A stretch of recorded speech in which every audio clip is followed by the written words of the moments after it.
Welcome to 77 TV ప్రతి అక్షరం ప్రజాపక్షం. నా పేరు ఆరావళి. ఎస్ఎఫ్ఐ ఆధ్వర్యంలో బంద్ జయప్రదం చేయడం జరిగింది. అనకాపల్లి జిల్లా రోలుగుంటలో ఏఐఎస్ఎఫ్ ఆధ్వర్యంలో బంద్ జయప్రదంగా చేయడం జరిగింది.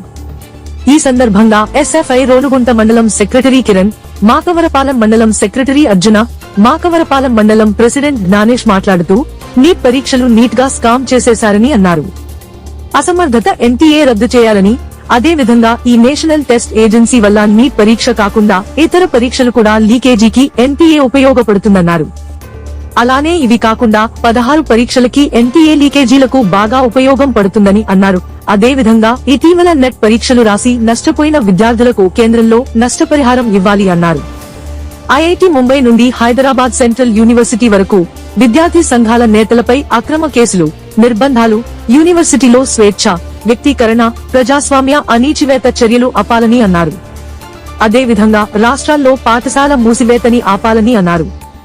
ఈ మూసివేత వల్ల ఎంతో మంది విద్యార్థులు స్కూలుకి దూరమై తక్కువ వయసులో పనులకు వెళ్లే పరిస్థితి ఉందని అన్నారు. ఇప్పుడు వరకు ఎన్నో పాఠశాలను మొదలు ఎంతో మంది విద్యార్థులు నష్టపోయారని అన్నారు. అదే విధంగా కేంద్ర ప్రభుత్వం నిర్వహిస్తున్న పరీక్షలు నిర్వహణను రాష్ట్ర ప్రభుత్వాలకు అప్పగించాలని అన్నారు. 2015లో మొదలుపెట్టిన ఈ నీట్ పరీక్ష ప్రభుత్వం సరిగ్గా అమలు చేయలేక నష్టపోయి విద్యార్థులు ఉన్నత శిఖరాలకు అందలేక సగంలోనే ఆగిపోయే పరిస్థితి ఉందని అన్నారు. ఈ కార్యక్రమంలో SFI division president Gautam, division vice president Prasad, SFI division సభ్యులు భూషణ్, జ్ఞానేష్, కిరణ్, లోవకుమార్, శ్రీను, కిషోర్ తదితరులు పాల్గొన్నారు.